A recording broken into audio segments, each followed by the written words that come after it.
That's us, man. 24/7. You should expect the unexpected. I mean, Make it known that this is all about being 100% authentic. We are live now. So with that being said, let's jump right in. All right, so it is. We had some topics that we wanted. Do we want to go into that? Do we want to talk about those topics? How long we been on? Do we have time? We've been on About for a a little we've minute. been on for about A an little, hour. little less than an hour. Just as I little. think we need. I mean, let's just touch on. Let's gloss over. Bill Cosby. Thank you. First off, we will not gloss over Dr. William H. Cosby Jr. The member of Omega Psi Phi Fraternity You better Incorporated. believe it, and that's not why I'm on his team. That's not why I'm on Dr. Bill Cosby's side. So I do not. First off, But that is why you got on that hat. no. Actually, I Hey, put that- Fred. I'm gonna go. Oh, yeah. What's going on, sir? How you doing? How you doing? Oh yeah. Okay, good. What I did not do- Wait. That's Before what I we was go, going to ask you about your name. I was like, it's pretty. Well, I'm not in the sorority, but someone on the outside looking in, when I hear pearls, I think of AKAs. So for your organization to be Purity Pearls, and you're a Delta, I was like, oh, okay, that's interesting. But of course, the acronym means something. But we also wear pearls Pearls, as well. yeah. Delta wear pearls as well. Yes, Yeah. I do realize that. T and T. Shout out. We all of course I said we all went to the same school, South Carolina State University. Shout out. T Weezy. Shout out your HBCU that you went to. Okay, give me 1 second. I don't know Okay. what's going on with this. Take your I time. need to clear. Okay. All right. So all right. So I'm a graduate of Lemoyne on College in Memphis, Tennessee. HBCU. Yeah. HBCU. Yes, HBCU. Yes. Oh, That's yes. right, HBCU Yes. love. Well, I Yeah. pledged Delta Sigma Theta Incorporated.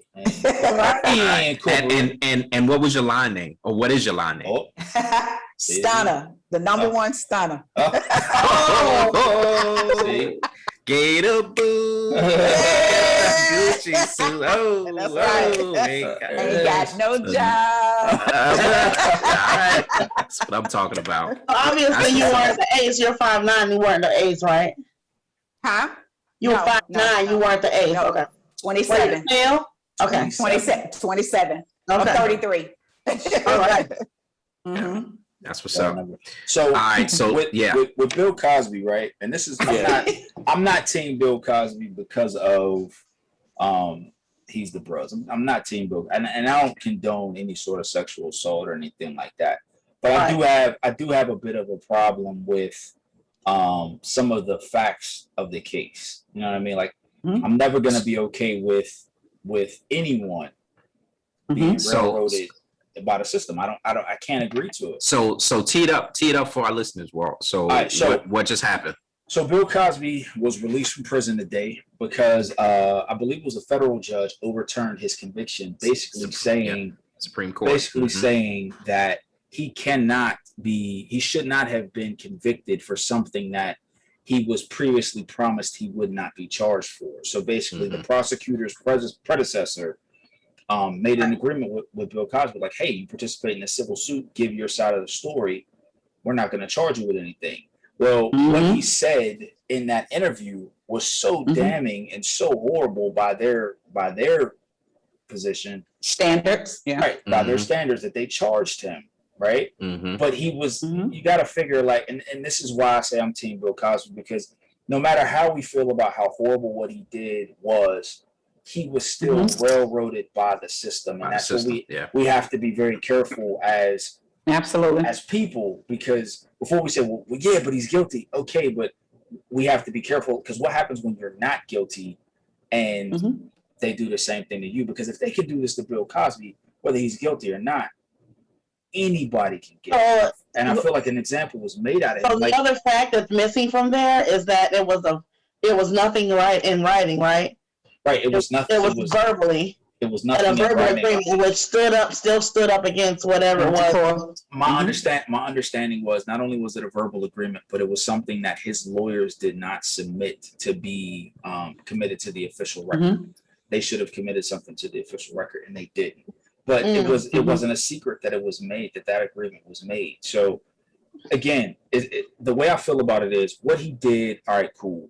It was horrible. It was definitely wrong. I might have my own personal opinions about it. I don't want to victim blame or victim shame at any point because that's just not who I am. I really feel like we have to be careful at how we say it's messed up that he's getting out. He should have never went in. The system failed those victims, right? The system failed those victims. They can't retroactively get it right by breaking the rules to retroactively make it right. You got to find a way to operate within the rules because then. So, quick question. Well, so you do acknowledge victims? I do. There has to be victims. There has to be victims in it because in the time but the case that it was only one person that was actually. And that's just because of statute of limitations. The rest of them were outside of statute of limitations. But let's look at it like this.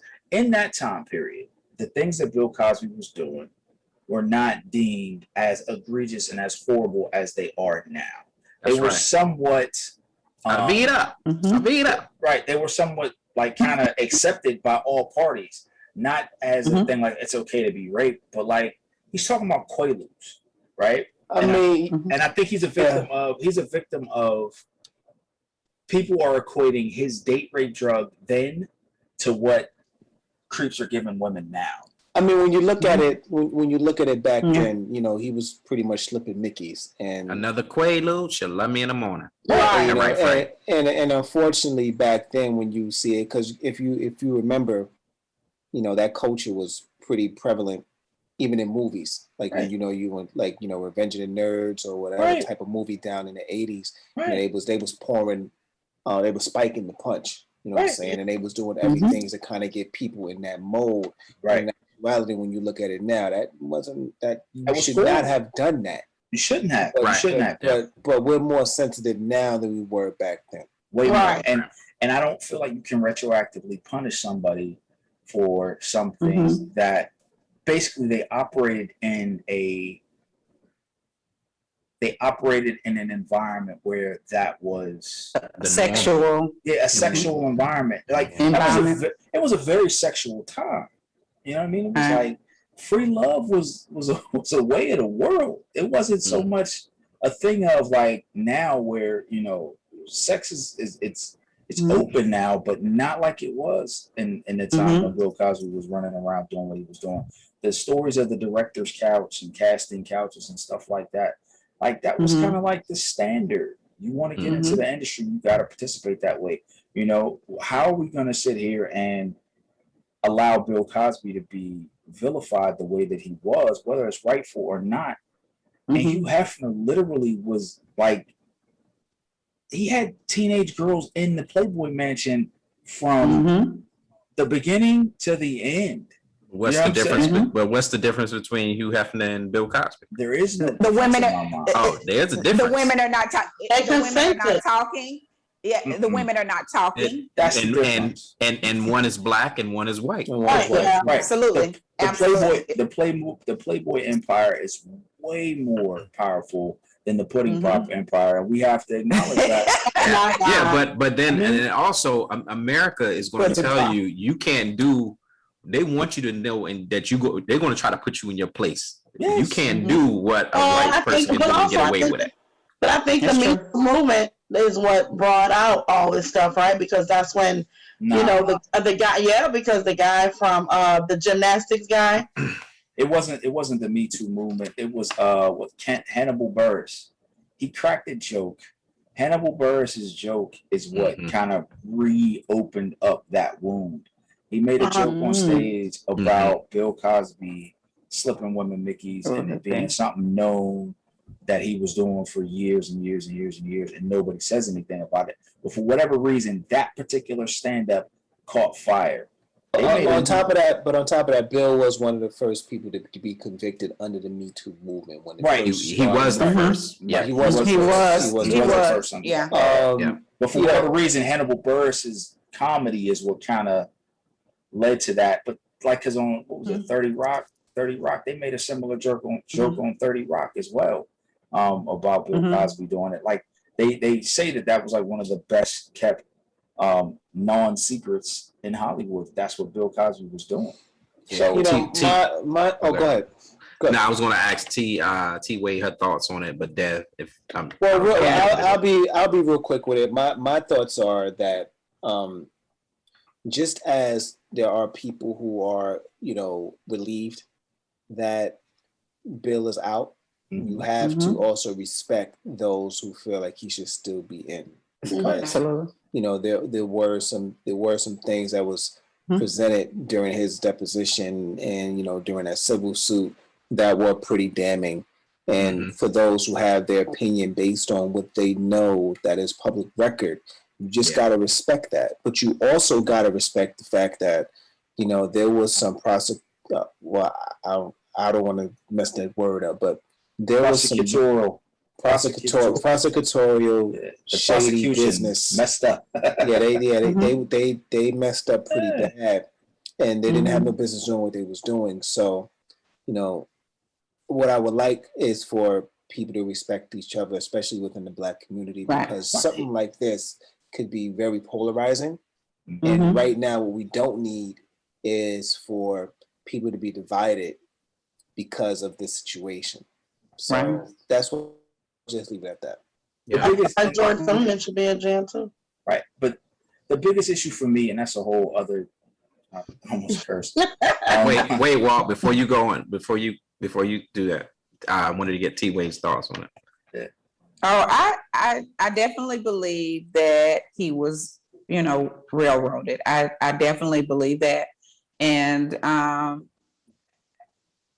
just like Dave said, that we do have to be respectful. I'm glad that he's out, but there are people that wish that he probably would die every day. So it's kind of like bittersweet, because we want him, and we want him out, and we want him to continue to make a difference. And because he was donating money to Temple, like millions of dollars, and he was doing things for the Black community, but at the same time, behind closed doors, he was accused of doing wrong. So I just he was a monster. He was a monster, and I guess we have to respect both opinions, both sides of of the story. The only thing that I think that bothers me is when one person come forward, then all of these other people. I just don't like that part. If he did it, it should have been out in the open or whatever. A long time ago. Should have came forward a long time ago. I know people get their courage and all of that kind of stuff, but a lot of times the reason why they don't say anything is because they're ashamed. So then all of a sudden, sometimes people think, okay, wait, I can write a book about it. I can do, it's like a monetary gain. You know what I'm saying? So I just don't like that part. And then there were women who went against him, but then end up retracting their story. So it was like, really, at that point, I was like, I don't know who to believe. Like, is it right? Janice something or other. She out now admitted. Janice Dickinson, she out now. She was one of the most vocal accusers, and then out now she was acknowledged like, that never happened. I made it up. Right, but at the same time, she probably got paid behind the scenes. She had a book coming out at the same time. She had a book coming out at the same time. So it was like, if she jumps on that bandwagon, she can boost the sales of her book, and then retract it a little bit later. You can't take back your sales. You know what I'm saying? I mean, I definitely think that there was, everybody a monetary. Everybody was jumping on the bandwagon to kind of get that clout in that 15 minutes of fame. But at the same time, it's like, okay, everybody knew that Bill Cosby was married. So why are you going somewhere with a married man anyway? You know what I'm saying? Like, it was married. Now hold on, that could be a whole new episode. That's a whole episode. You may need to come back, because that could be a whole new thing.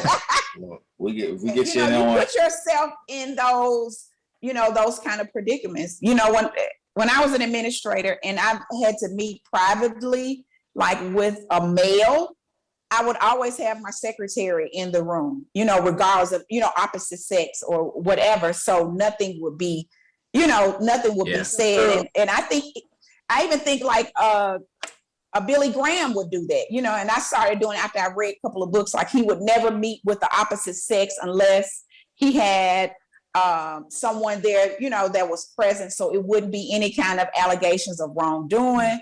So, you know, that was one of the first lessons, personal lessons that, you know, some of my friends who are teachers, they told me. It was like, you know, it doesn't matter how cool you think that young lady is. Well, at all times, if you meet with a young female, keep your door open. If you can't have somebody else in there, make sure you're always in front of the door. Never be, you know, never had a door closed. Never do this. Never even do with children. Yep. Yeah, children too. Because I started out in the middle school. I started out, you know, dealing with 6th, 7th, 8th graders, and they was like, yeah, it don't matter, you know. And I had administrators come to me and say, hey, look, I know she seemed like she's cool or whatever, but be careful, because that little girl got other plans. Yeah, I had a high school, other teachers, and I'm like, I had a high school student that had a crush on me, and it was known that she had a crush on me, and we used to transport her, and so I always made sure I had other people in the car with us whenever I was dropping kids off. So yeah.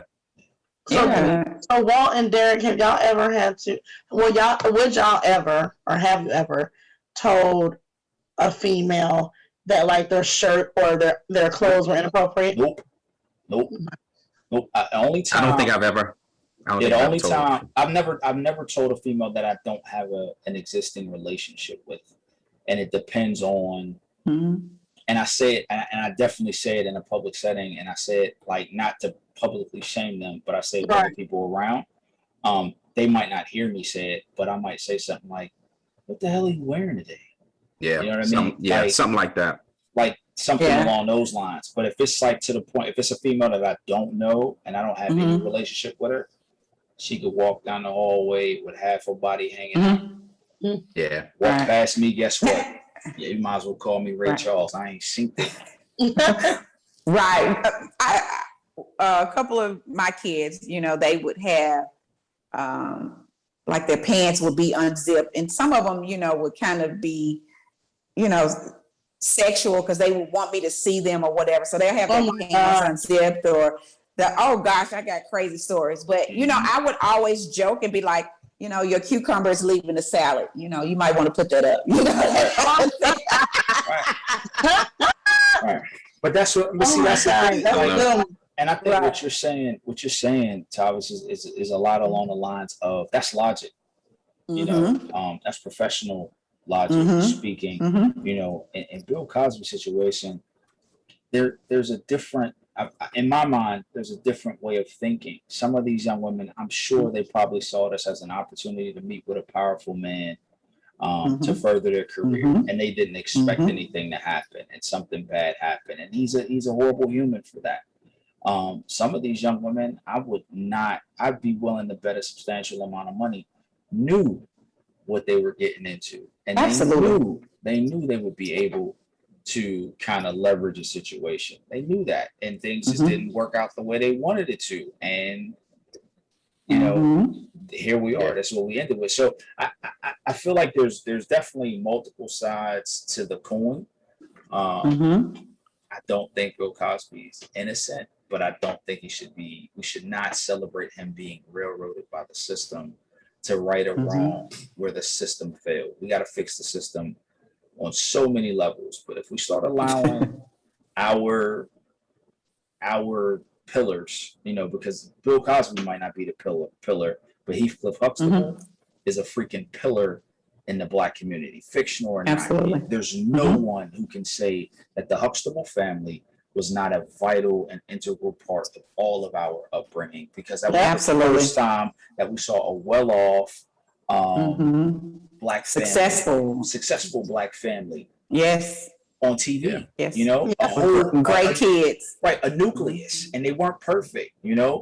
You know, Theo had his issues and was a little off at times. You know, Denise went out there and she wanted to have big fun. Not Denise. That was who wanted to have big fun.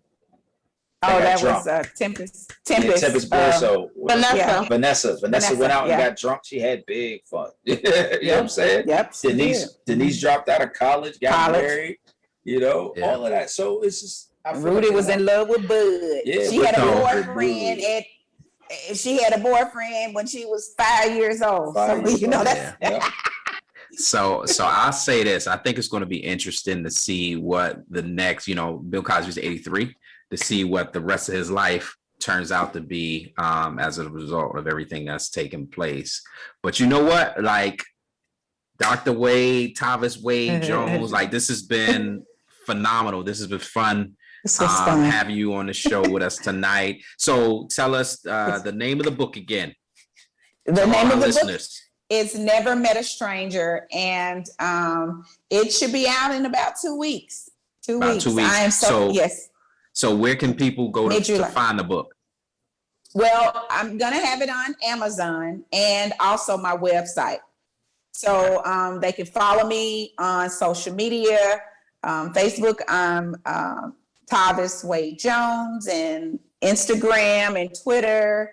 I'm 5'9" and fine. And I'll have updates and launches and book signings and all of that good stuff on my personal pages.